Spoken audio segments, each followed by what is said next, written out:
Welcome, Dustin Riechmann, to Coaching in Session. How are you doing today?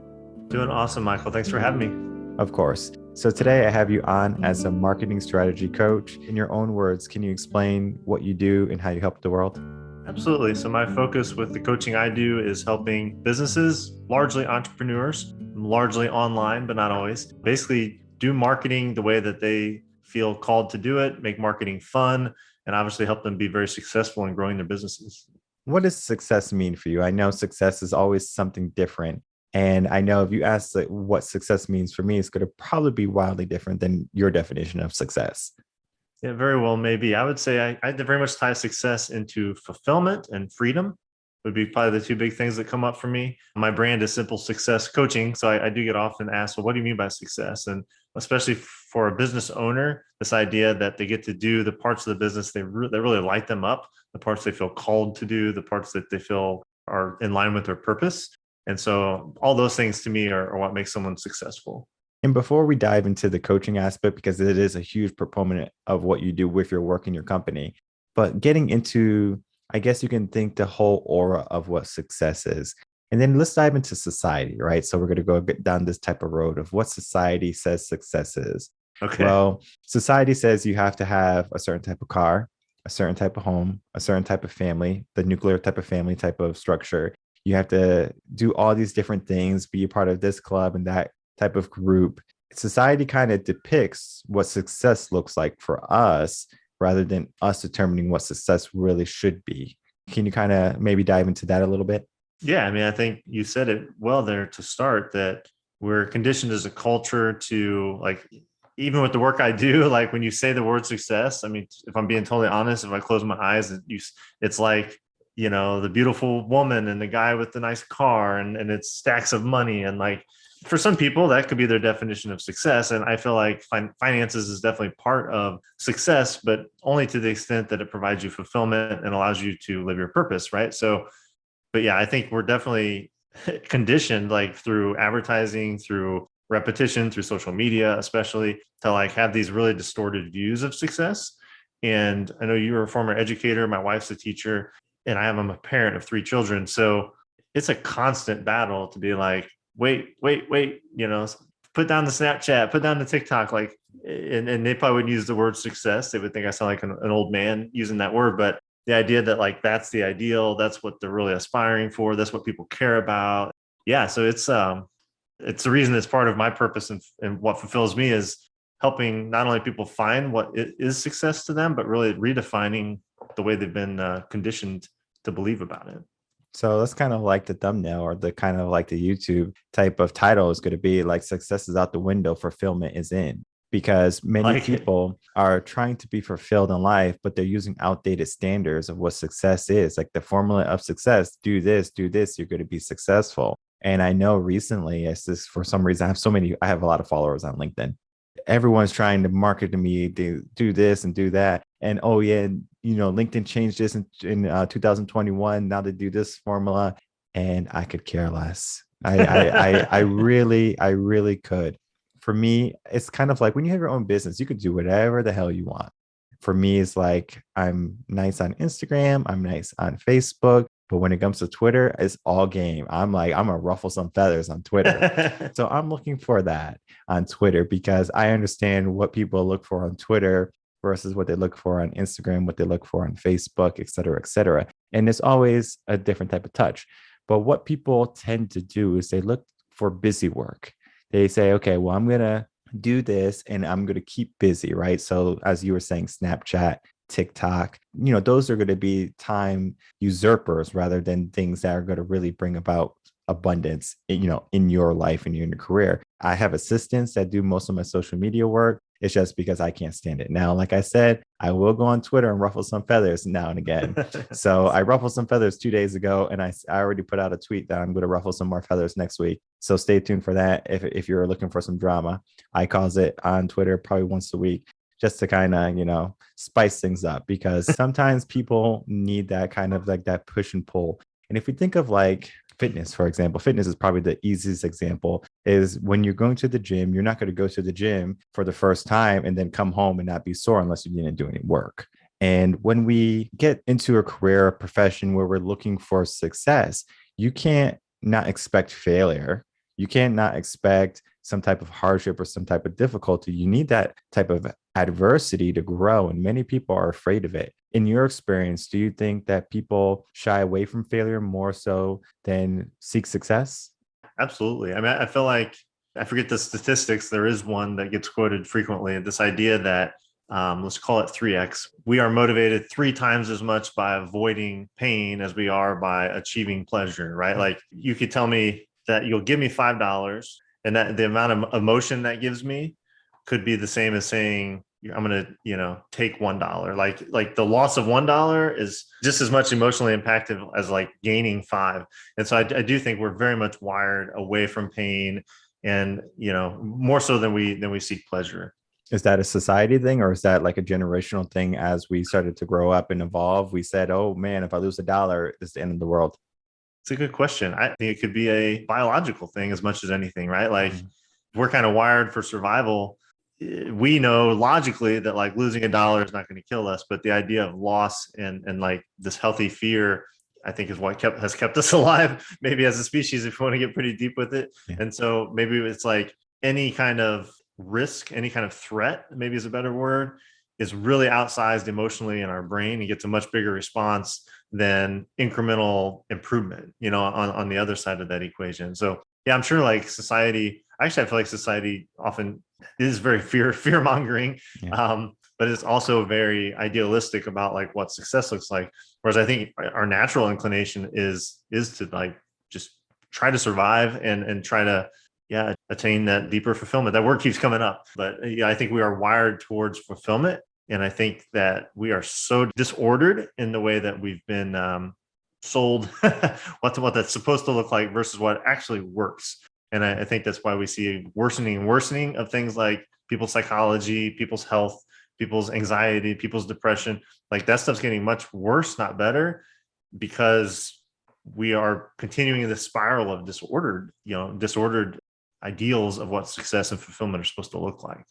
And it takes a huge amount of courage to start a business, Yes. because you have to understand with business, it's a huge chance that you're not going to be there in 5 years. So it's what's like only like what's 5 or 10% of businesses after 5 years survive or something like that. Yeah. I was gonna say 10 or 20, but yeah, maybe I'm being Yeah. optimistic. I mean, I love that type of optimism where, we have more people succeed and grow.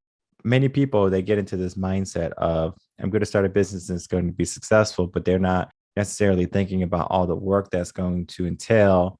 And they might have a family, they might have their own circumstances where they can't devote more than a 9 to 5 type of time to a business, where businesses are basically 24/7, it seems like, especially in my business, because part of my program or my membership package is to be available for my clients. And even though my phone is on silent, after 9 p.m., you can't reach me anymore without the notification going off. The notification is still there. So if I look at my phone, I see it and I'm almost compelled to answer, like, oh, client needs me. Here we go. So now it's 11 o'clock at night. Or I'm you see it answering right all. before you go to bed, and then like you're dealing with that subconsciously all night, that I have 3 people that are waiting on a response from me, right? Yeah, I really try to go above and beyond to help people out that subscribe to the membership.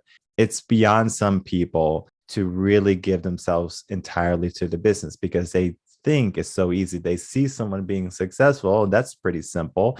They see someone throw up a basketball, oh, I can do that. And the moment they throw up a free throw, they can't make it. They think they're Shaquille O'Neal all of a sudden. We have to get into that mindset that, yes, starting a business does not have to be difficult, but it does require courage and it requires resilience. I think some of the work you do is you help make it more intuitive for coaches to dive into the market and to be more pronounced in the work they do, correct? It is. Yeah. I mean, it may help give people context, just 30 seconds. So like my background's actually in engineering. So you may hear that come up kind of like systematically the way I approach some problems, including marketing. It was resonating when you were just talking about like 9 to 5, having a family. So I had an engineering career. I did a bunch of side hustles. I was doing, my wife and I were doing marriage ministry. That brought me online. That's where I learned digital marketing, which was my ticket out of engineering. And then I have found a certain client there who became a business partner, and I've got an e-commerce brand. And then by marketing my e-commerce brand very passionately for 3 years, my coaching business emerged out of that because I was living it and showing people what I was doing. And then they started asking questions. And then I realized that, I can actually help people in that way. So I guess I'm saying that to kind of give context that, like, I'm not one of the coaches who sells other people how to do coaching sort of thing. Like, I've ran numerous entrepreneurial enterprises. Can be extremely trying and tiring and grinding. And so I completely agree with what you said there. And then at the same time, I've matured. I'm almost 43 now. 3 kids, the oldest is 17. So like I've been through life enough now to see that maybe I made things harder than they had to be. And that while things will be difficult, sometimes we make them overly difficult because I didn't seek out mentorship. I didn't seek out a coach like you, Michael. I didn't at that time in my life invest to make things easier, to get shortcuts, to get insights, to get mentorship, like I said. So I'm very passionate now about providing that for people, whether they're younger, same age, or older. Like, I know my lane, I know the things I can help with, and I'm really passionate about helping people with that because I wish I would have done it for myself, and growing the other stuff that I've grown over the years. So I had a similar situation where I had a trauma, I was down and out. And I was like, I know this is not life. Like, I know there's a way out of this. Basically, one of the reasons why I became a mindset coach is because I was filled with all of these limiting beliefs, all these self-doubts, this fear of failure, where I found a nice, comfortable place in life. And I said, this is where I'm going to stay. And when I finally shook that nest per se, and I finally fell out, I had two options: to fall and crash or to figure out how to fly. Fortunately for me, I figured out how to fly. It was a lot of unnecessary trials and errors that could have been avoided if I got a coach immediately. yes. And I mean, since then, I've had many coaches, many mentors. But during that time, my coach, my mentor was the library. I went to the library for about 8 hours. I read all these personal development books trying to find the right answer. When I just had to find a coach that resonated with, then I would be able to speak with them. Today, I could tell, one of my mindset coaches or one of my business coaches, I can tell them what I'm thinking, where I'm having a hard time, and they could say, well, this is it, because we have a hard time seeing our blind spots. Oh, gosh, that's what's so funny. I mean, like, most of what I do in coaching is strategic marketing, as you introduced me. So you think, well, then you must be really good at strategically marketing your own business.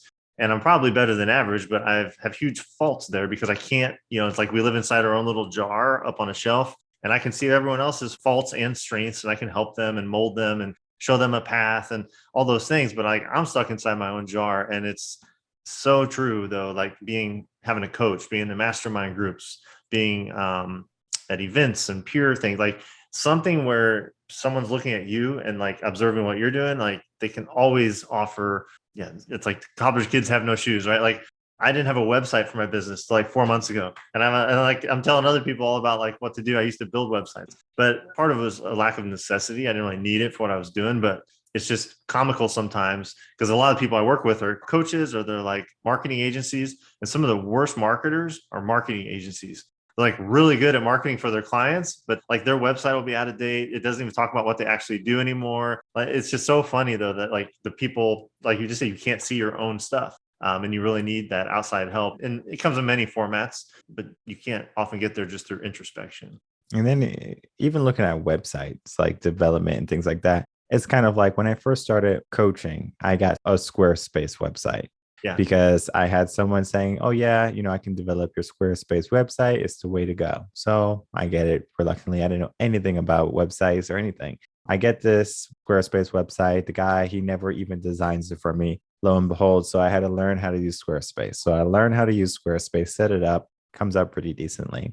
Well, my coaching business grows. So now I have a podcast and I have all these things, and Squarespace is limited to a lot of things. So I was like, I have to change now. So I had to basically port over everything I did from Squarespace for the past 2 years to WordPress. That was a huge ordeal because I did it myself because I wanted to learn how to do it. So I learned WordPress, the ins and outs, and then made the whole website from WordPress. It took about 2 months. That's how long it took me to learn WordPress, port everything over, get everything good. The problem is, even though I did all that work, I'm still constantly changing my website. It's like perfectionism. It's like, oh, this could be changed. I can make this better. And there's so many different things. And if I talk to you on marketing strategy and I talk to someone else on marketing strategy, and even if you did 100% of things for me, there's someone else that, oh, it could be better. It can be better. It could be better, right? Because the mind collectively can come up with so many different wonderful ideas. I'm a huge fan of having multiple minds in a room, whether it be 5, 10, 20 people, like you're in a mastermind, you said. Yes. That right there is going to be all those minds coming collectively and saying, hey, wouldn't this be a good idea? Why don't you do this? And then you're like, that is a great idea. Maybe something you would have thought about eventually, but they're making it forefront for you to look at right now. And then you can start to implement those changes rather than wait and then figure out, oh, this doesn't necessarily work as well as I thought it would. You have someone who might have that experience and then it's already able to tell you the outcome. Yeah, for sure. I'm a huge advocate. I'm in mastermind, and I lead, like the primary way I coach is through a mastermind model. I do some one-on-one coaching when it makes sense, but if someone's really looking at, so my specialty is partnership marketing. So, and we could unpack what that means if you or the audience is interested. But if someone's like interested in partnership marketing, there's no reason to do it in isolation. And in fact, what I found is it's way more effective in a small group, because while you're all following the same framework, you're following a similar system, and we're going to customize it to each business and the personality of the owner and all those things. It still happens way faster. You get way better ideas when you're with this group think, right? Like with this idea of having multiple people with different backgrounds, different experiences, different perspectives, often different industries, all coming together around a common framework. Like, it's super powerful. So I always joke, like, people hire me and I lead the mastermind, but my role is more than anything, I'll have the strategy and I'll set the framework. But my role really in the mastermind is curating, having the right people in there to let them really run it with each other, because they're way better at it than I could be in isolation. So yeah, that was a big thing for me in the past, I'd say 18 months, is moving away from all the one-to-one work to small groups, and not for the typical reasons of like, it was draining me. Like, I loved one-on-one work, but I found after I finally went over and tried that and was doing it for myself and other people's masterminds, it's like, this is way better. So that's really where I push people now, because my experience has just shown me that it's been more effective for most of my clients. What I try to do here on this podcast, Coaching in Session, is bring on coaches that can help people elevate their life, find their purpose, passion, gift, or why. All of those different things change their life to, heights that they probably never thought before in their life. When I was having the conversation of having you on, I was like, what would be better than to have someone help my coaches that I can already vet, that I've already had on, elevate also, and to have someone who helps coaches who can help elevate them, because that then helps elevate everyone else. It's kind of like when we look down on a person, we have two choices: to ridicule them or help them up. And I'm a huge believer in helping people up. I will give people the opportunity to take my hand or to shoot away. You don't need my hand, you don't need my assistance, but it is there if you want it. I think it's a huge deal to make it present for people to realize that, hey, I can have a better life. I just have to know how to get there. And, being in a part of a mastermind, being a strategic coach, as you are, you're able to, see different coaches, different areas, different, I guess you could say, niches. And then you can say, all right, this is what has worked, but let's look at your personality too. And then kind of going a step beyond that. Yeah, absolutely. I mean, I think there's no way to earn this other than through a lot of experience. I'll just say experiences, good, bad, and ugly. But my special sauce, honestly, as a coach, is the breadth of things I've worked on in my career. So, being an engineering consultant, doing marketing for that in a very niche environment. I've taught at a university. I've had clients that are like local dentists, local real estate, restaurants. And then I have my own like digital product business, and I have my own e-commerce business, and I have my own coaching business. And then I've had clients in like pretty much every single industry. Like at my last mastermind had it literally had a chicken farmer in it. It had a Google Ads expert. I'm thinking of like faces as they go by, like more of a spiritual coach, a health coach, a consultant who worked with basically executive level people on things like purpose and fulfillment and getting connected back to their purpose when they feel like they've lost the definition of success. Like, I could sit here and just talk about these dozens of people that have been through my life and I've helped, Well, what that ultimately ends up doing is offering a really unique perspective, because not many people have seen that many types of businesses and been involved in the inner workings of them, and with a special focus on the marketing, right? So it's been really fun to be like, hey, you're selling, in my example, my e-commerce business is meat sticks, right? It's like craft better for you protein snacks.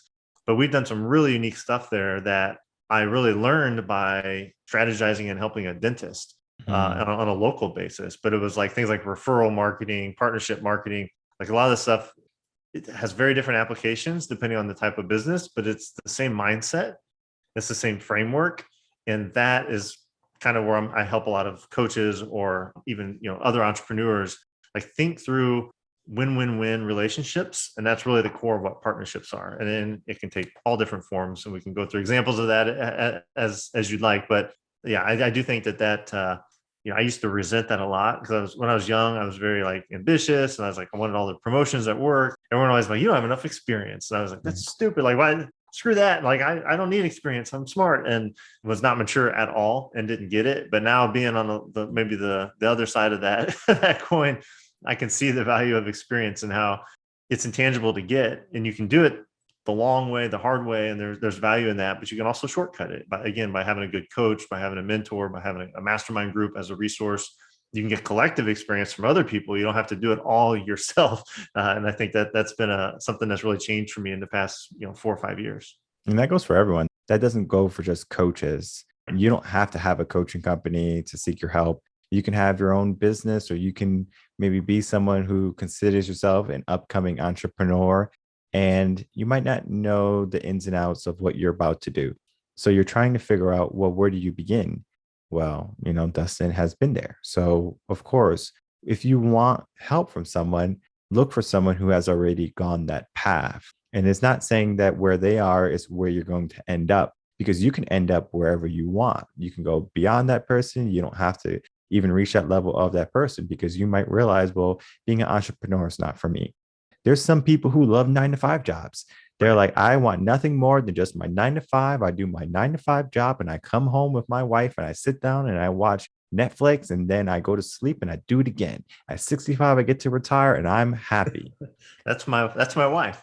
So sometimes you have the same household where, like, that's her. And even while I was doing my 9 to 5 as an engineer, I never didn't have a side hustle. Like, it was always inevitable I was going to be an entrepreneur. I didn't really understand it or even know it was an option growing up. I didn't know anyone who was an entrepreneur. It was completely foreign to me.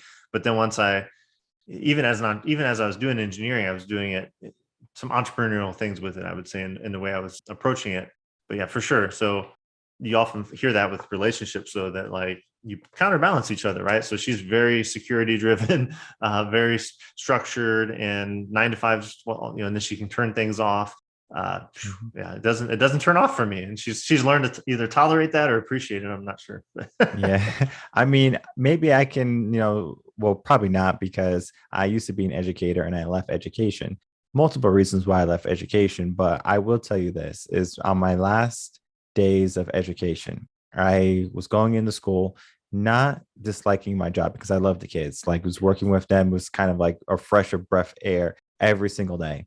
I would go in, and then I was just starting to ask myself, like, is this it? Is this my life? Because it was good to be the same thing every single year. Yeah, you get different students, you get different issues, different problems come up, different tests, but at the same time, it's still the same thing over and over again. So it was almost redundant in the sense of I'm doing the same thing over and over again. Of course, you can spice things up here and there. You can use some different material. Theoretically, it was the same thing every little bit. And I was looking at impact. I was like, how much impact can I make? I'm going to teach for probably 40 years. So I'm going to have basically 40 different classes go through. So I'm going to have basically 40 years of classes. Well, guess what? I was like, you know what? I want a bigger impact, was basically what I asked myself. I just don't want to help, 12,000 students or whatever it was or more. I wanted to help millions of people. And then now my mission for this company is 2 billion people. And it's an absurd number. Number one, it's like, can I reach it? I don't know if I can reach it, but at the same time, I'm still going to try every single day to get closer to that 2 billion. And I know what I do with my work is going to create a ripple. So for example, you and I talking about what you do, and then how you can help people.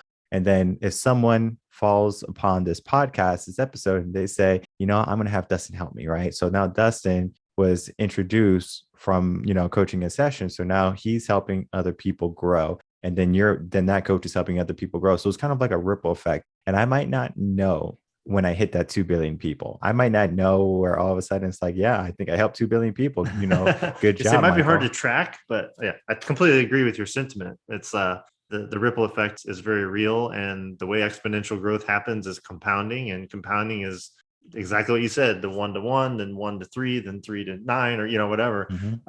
Because every person you impact, because the way you show up and the way you work with people, they're going to go impact multiples of that. And then all those multiples get to impact multiples of themselves. And yeah, absolutely. I think you can impact 2 billion people.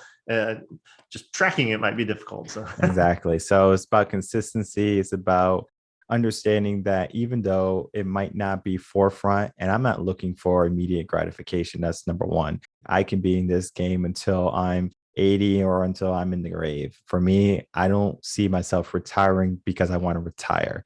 If I retire, it's going to be totally different, meaning someone wanted to buy the business out and I wanted to sell it. And I was talking to my wife about that. I was like, if someone really wanted to buy this company out, I was like, it's going to take a lot of money because it's just my whole mission, my whole purpose in life is to help this many people. Like I want to do it. And we have like 8 billion people right now. So, helping a quarter of the population, that's going to be drastic because if we look at society today, many people are afraid to fail. Many people are afraid of success.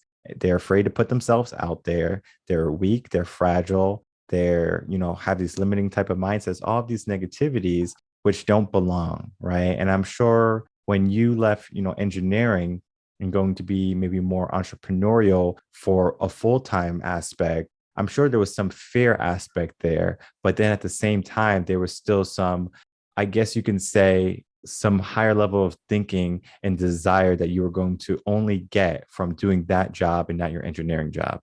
Yeah, it's 100% right. There was a lot of fear, honestly, because my wife was a special education teacher for 8 years. Then she stayed home for 8 years when we had our third child, and now she's back in education. But it was in that middle 8 years that I decided I wanted to make this leap. So I was the sole breadwinner. I was all the insurance. I was all the all the money, everything in the household. And again, she's got a very strong security gland, if you will. And so it was a very interesting time. But I actually remember exactly when it kind of happened for me, and like this realization, I would call it an epiphany, but summer 2017, for some reason, it finally hit me. I was like, wait a minute, I've been putting this off for like a couple of years. Like I knew I wanted to make this change, just never could pull the trigger. And what finally happened for me, Michael, was I had this realization that this is not a permanent decision. It's not a permanent decision. It like took all the pressure off me. I was like, I could go do this and then I could suck really bad at being an entrepreneur. And then you know what I could do? I could go back and be an engineer. Like my worst case, because it's not like I'm getting fired and like, written off because I'm horrible. I'm good at this job. I'm going to go do something different. And then if I want to, I can go back. I still have that option. So that was big for me. And then it was setting a specific goal. So it's summer 2017. I'm like, well, at the end of this year is when I'm going to pull the trigger. And to prepare for that, I'm going to work really hard and build up my marketing consulting work. And then I had a really frank and open conversation with my wife and my kids. Like the next 6 months, like, I work a lot. I'm going to be working even more, but it's got an end date. And it's for this reason. And it's because this is what I want to try in my life. This is what I want for you guys. Like it was a very emotional time, a little emotional thinking about it, but like then it happened, so I was able to get that runway, get the war chest, if you will, prepare financially to be able to do this with some level of confidence. And then, of course, when I made the leap, like number one, my engineering company said, we're happy for you. Actually, I got their website was one of the first ones I designed because they wanted to support me. They had me stay on at a very nice hourly rate to consult and help basically hire my replacement and train them. So I had a very smooth runway out of there. Like within the first 4 months is when I met my now business partner for my e-commerce brand. Like none of that stuff could have happened if I wouldn't have had that realization and made that choice. But it was much more than just making a choice. I think to a point you made earlier, it was making like decisive action. See, I sought a mentor. I set like specific goals. I was very open to communication with all the people in my family circle. All that was necessary to make it successful. And so in hindsight, it seems really silly that I was ever scared of it. And I coach people sometimes now, they go from like 9 to 5 to full-time entrepreneur. Not only that mindset, but some of the practical things like insurance and, some of those things that I dealt with. But yeah, I don't remember the original question, but that's obviously a keystone moment in my life, was making that transition. And fortunately, I haven't had to look back at all. I think you and I have similar mindsets when it comes to planning. I'm a type of person who has like a plan A, plan B, plan C. Yeah. I remember just talking with some of these motivational speakers, right? And I guess I'm a motivational speaker in a sense, but it's not that I'm just going to give you motivation only. I'm going to give you so much more than that. And I remember someone saying that you have to burn your bridges. You can only have one plan A, Burn the and boats, you right? Yeah, got you've burn heard the that. boats, and then you will have success. There's two types of people who will see the boats burning and say, okay, I have to show up, and then people who see the boats burning are like, we just wasted a lot of wood. So me, I just see it as we wasted a lot of wood because I'm going to go get it as much as I want it. And so if I'm not in it, then how can I get in it, right? Because maybe I'm doing something I don't love. Well, let me pivot, right? Let me pivot to something I do love. And for me, I was fortunate to do things that I was passionate about, that I had some drive for. So when I was in education and I was leaving education to start coaching, I had a choice. I could have went back in education and do things, because before education, I was an accountant. So I was doing accounting, then I did education, and then I was like, I think I want to start my own business, but I need more capital. So I did accounting, and then after I did accounting again, I realized why I didn't like accounting. So then I started coaching, and then I was like, this is what I'm supposed to be doing. Yes. So it was kind of like I had so many options where I was like, I can go this route, I could go this route. And I would say that each route led me to a different mindset. So accounting taught me the, many skills that I needed to know. And then teaching and education taught me many skills that I needed to know. And both of those together helped me with my clients. So I'm able to help my clients in a different regard than if I was just an accountant or if I was just an educator. I have both of those worlds and I kind of mix them together. So now I can help someone who's struggling with that, or who is struggling with, learning a new task or learning how to be successful. I had to first go through that myself though. But many people just kind of brave it on their own. They say, you know what, I'm just going to do this and I'm not going to seek help. And I think that's one of the greatest disservices we can do for ourselves, is to try to go in this alone. And if we Mhm. look at humans, just, like from our ancestors, we have always been together, meaning I might be a hunter, you might be a gatherer, but at the end of the day, we come together with our food and we eat together. And so having that type of mindset of there's no competition between me. Yes, you might have competitors, but at the same time, everyone wants to see you eat, maybe not at their table, but everyone wants to see you successful. And that's one of the things that I want to offer people, is that success can be there. And I know sometimes, I'm sure people think like, why do you have all these coaches on? Because you're a mindset coach, but yet you have another mindset coach on, and then you're saying that this mindset coach is someone I should talk to. Well, first of all, I'm a different type of mindset coach, because scarcity mindset doesn't reign supreme in my mind, number one. And number two, I have a different personality from most of the coaches that I speak with. Right. Now, if you really want to get coaching from me, you would, of course, go through the consultation. You will get my personality. I'm going to give you the plan of action, the course of action we're going to take, and you say yes or no. If you don't want to work with me, no skin off my back. But at the same time, I choose who I work with. Yeah. And I'm sure that's the same for you. It's exactly it. Yeah, I was going to say, like, for me, it's marketing. So the way people, they're like, hey, I feel stuck in my business. My revenue's flat. Maybe I want to pivot. And I know that often marketing is the symptom, right? So often it's like, I need marketing help. And when we dig in, it's really like they need strategic help. They need personal help. Like as you can imagine as a coach, there's usually more below the surface. But as a core issue, it's marketing. I do strategy sessions as well, where they apply. So I get to see in advance and be prepared with the right tools to come to a session. The session is all about them unpacking their goals, what they've tried, what they want to try, me interpreting their personality. And honestly, what we do at the end of that is I give them a 90-day plan for marketing. And I say, hey, I was in your shoes based on what I know on our conversation. I would do this for the next 90 days. Very practical, tactical stuff. And then the next question is, and that's all free. Mhm. And then the next question is, if like you just said, if I choose them as a client, I may say, this is yours. Nice knowing you. But if I find that I do think I could really help them and we would really jive in a coaching environment or in my mastermind environment, then I'll say, would you like my help with that? That's my whole sales pitch, right? I listen to them, give them a 90-day plan, and I say, would you like my help with that? And if they say yes, then we would figure out, cool, is that a one-on-one thing? Is that a mastermind?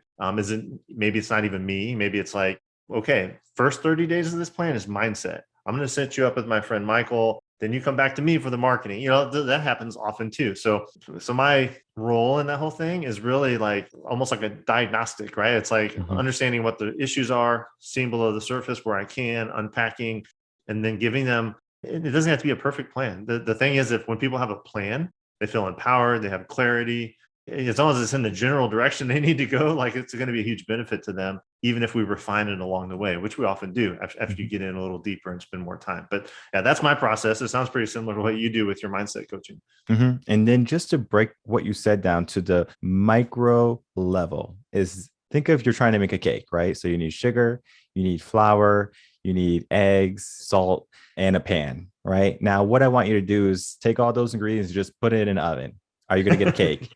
You're not Yeah, going to get a cake, right? yeah, You right. have to mix it, right? So you're basically mixing everything and then you have to figure out the levels, right? Oh, I put too much sugar, I put too much salt, I need some vanilla in there, I want some cinnamon. So we get to perfect what we have known already is to be a cake, which is all the ingredients, but we don't know how to put them together.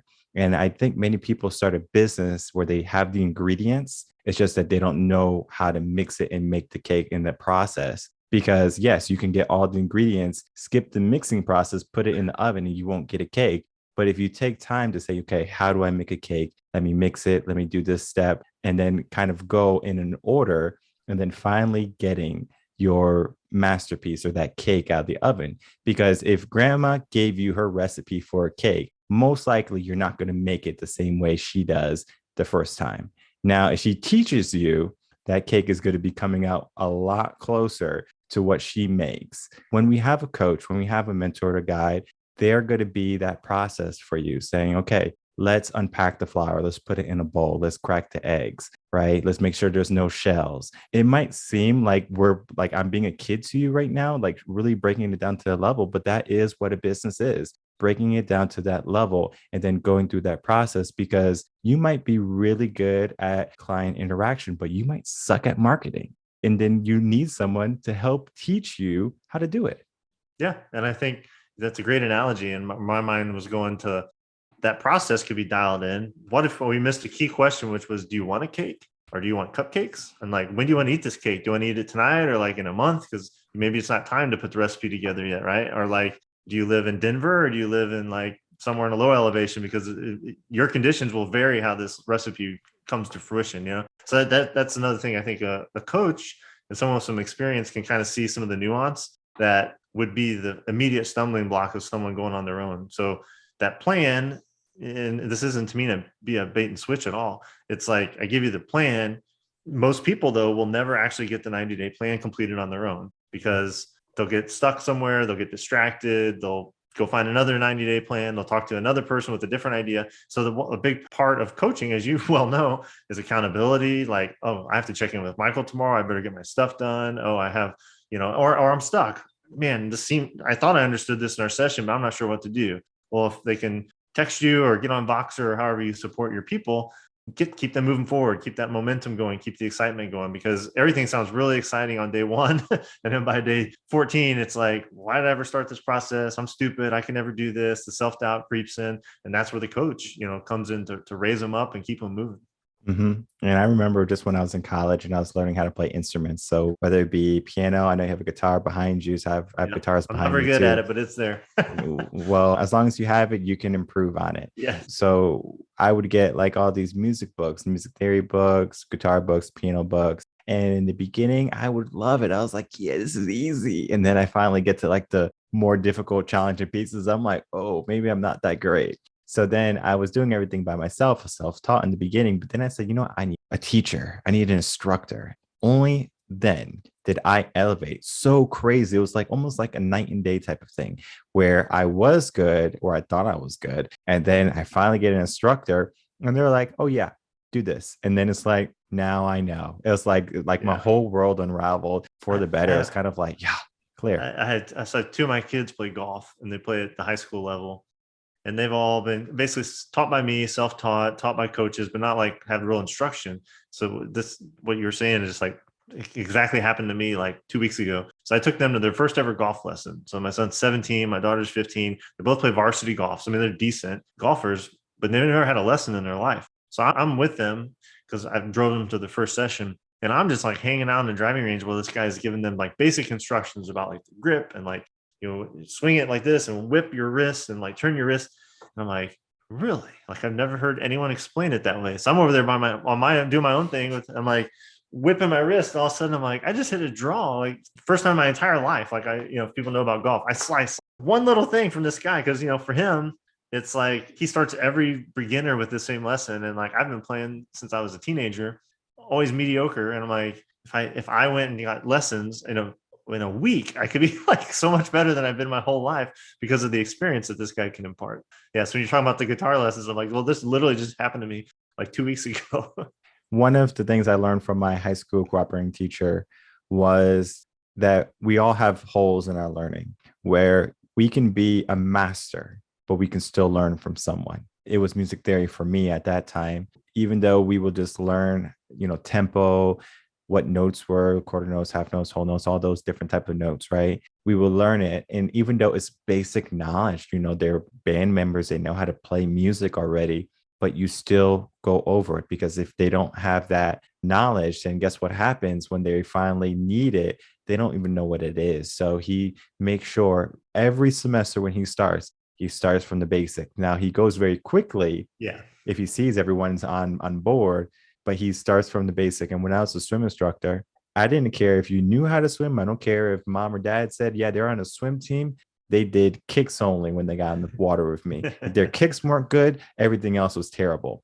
I made sure the kicks were good. Then we worked on the body. Then we worked on the arms. Then we worked on the breathing. It's so much more than just moving in the water. It's so much more than just swinging the club. It's so much more than just hitting the guitar strings and then you get some beautiful melody. There's so much more that has to be put in to that. And that's education and that's understanding of what you're doing. And I encourage anyone who is getting into something that might be new for them, who might not know things at a level that they want to elevate and they want to get to a higher level, seek out a coach. And I understand it could be an investment.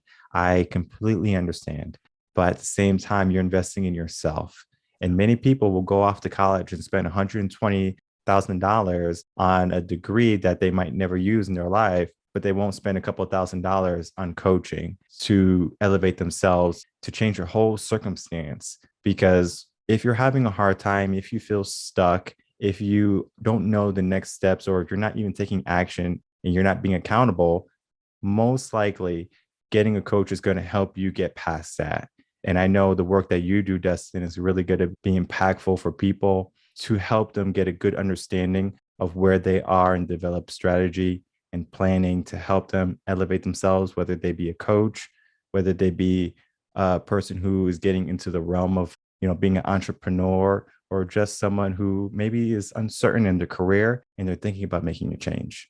It's what I love to do. And I didn't, this is a realization just a few years ago. So, I've been running these businesses, I've been doing marketing and was doing it pretty effectively when someone finally asked me how I do it. And then I got in and learned how to be a better coach and how to really do it. You alluded to this earlier. I told my wife, like, we'll sell Fire Creek Snacks, the e-commerce company, at some time. I may not host masterminds when I'm 60. I don't know, but like I'll always be doing business and marketing coaching forever. Like I don't know what else I would do. And it may be on a voluntary basis. It may be for high school students. Like there's a lot of different applications as my seasons in life change, but I don't see myself ever not being a mentor and a coach to people because it's what I'm meant to do. Right. Mm-hmm. So I can't not do it. And I really enjoy it. So I appreciate you saying that. And like you, I hope I have my faculties about me when I'm 80 and I could be pouring a lot of wisdom into everyone younger than me. Yeah, of course. Dustin, if you can, please tell people where they can find you. Absolutely. So my business is simplesuccesscoaching.com. If you go there, if you do want to, I'd love to meet people from your audience. If they do want to have a chat, there is a button pretty prominent. It says strategy session. It's just what I described earlier. There's absolutely no obligation to do anything other than get to know me and what I offer and get you a 90-day plan for marketing for your business. I work with all industries, but coaches are near and dear to my heart, and that's a majority of the people I work with. So I would love the opportunity to strategize with anyone from your audience. They want to simplesuccesscoaching.com. And again, my name is Dustin. Email is dustin@simplesuccesscoaching.com. I'll put that together for people if they just want to reach out directly as well. Perfect. I will have all of that information in the description box below. Anyone listening and they want to reach out to you just to get a strategy session, I find that to be immensely impactful and powerful because you can really get a good understanding of what you need. And sometimes that's what we need to figure out what we're lacking, what we're missing, what's the next step so we can really begin our journey. And then when we hit that crossroad, when we hit that tough and challenging point, as you said earlier, that not everyone's going to make it to the 90 days. They might make it to day 14 and then they need help. And maybe that's when you say, you know what, I'm going to reach out to Dustin and I'm going to seek that help. Hey, Dustin, I made it to day 14. Now I'm stuck. Let's begin, right? Because I'm really wanting to get to day 90. I really want to see that end goal because that end goal is my dream, is my purpose, my passion. There's no reason why you can't get it. You know, seeking someone like Dustin to help you get it is going to be advantageous for you, to say the least. And so I encourage you to check his website out, set up a strategy call with him, and then really start to begin your whole journey of your career, your business, and the rest of your life. Look forward to hearing from people. This has been great, Michael.